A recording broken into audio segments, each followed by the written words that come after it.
గాలిపటం అద్భుతమైందే. ఆకాశ గగనాల్లో ఎగురుతూ ఉంటుంది గాలిపటం. ఎక్కడ? కాగితపు మొక్కే ఆకాశ గగనాల్లో విహరిస్తూ ఉంటుంది. విమానం ఎగిరినట్లుగా ఎగురుతూ ఉంటుంది. అది అలా ఎగురుతూ అది జాగ్రత్తగా కాపాడబడాలంటే ఆ గాలిపటానికి కట్టబడిన దారం ఒక మనుషుని చేతిలో ఉండాలి. ఆ మనుషుని చేతిలో ఉన్నంత కాలం గాలిపటానికి భద్రత. వదులుతాడు, ఎంతవరకు వదలాలో అంతవరకే వదిలి పైకి వెళ్ళనిచ్చి మరలా టకమని కిందకు లాగుతాడు. కిందకు వచ్చేస్తుంది. మరలా ఏమనిపించిందో దారం వదులుతాడు, మరలా పైకి వెళ్ళిపోతాయి. ఈ గాలిపటం అనుకుందంట అసలు ఆడి చేతిలో ఉండటం ఏంటి? నేను ఆడు లాగుతున్నాడు, నేను పైకి వెళ్ళకుండా నేను స్వేచ్ఛగా బ్రతికితే బాగుండు కదని వాని చేతిలో నుంచి దారాన్ని తెంచుకొని గాలిపటం సపరేట్ అయిందంట.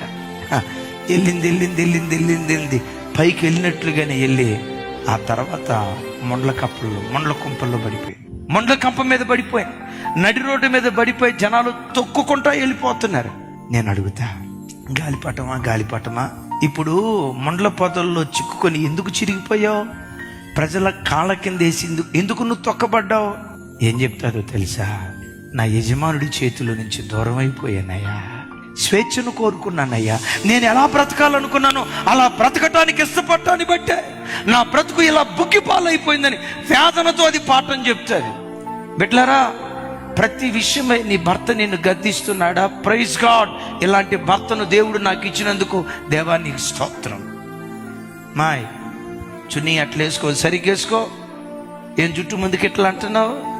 దెయ్యమే విరజిమ్మినట్టుగా జుట్టు ఎందుకు అట్లా ముందుకు సరిగా దూకో అని అంటంతో, దేవా ఎంత క్రమశిక్షణ నేర్పే తల్లిని నాకు ఇచ్చావు, నీకు స్తోత్రం.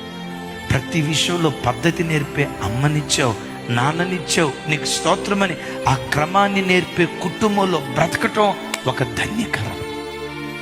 ఎవడైనా తనకు తాను వేరై ఈ ముసలోళ్ళంతా పతాకలు సాధిస్తూ ఉంటారు, నాకు స్వేచ్ఛ లేకుండా చేస్తారు, నా ఇష్టాలని హరేస్తా, నా ఇష్టాలని చంపేస్తూ ఉంటారు, నాకు స్వేచ్ఛ లేదు నా ఇంటిలో.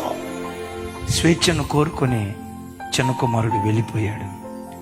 పందుల పొట్టు తినే బ్రతుకొచ్చింది. స్వేచ్ఛను కోరుకొని తండ్రికి తిరుగుబాటు చేశాడు అబ్షాలోము. భూమికి ఆకాశానికి మధ్యలో శాపగ్రస్తుడిగా వేలాడాడు. ఎప్పుడు దండించి హెచ్చరించి బుద్ధి చెప్పే సేవకులు సంఘానికి ఉండటం అది సంఘానికి దీవెన. అలాంటి గద్దించి హెచ్చరించి బుద్ధి చెప్పే నాయకులు తల్లిదండ్రులు ఉండటం అది కుటుంబానికి దీవెన.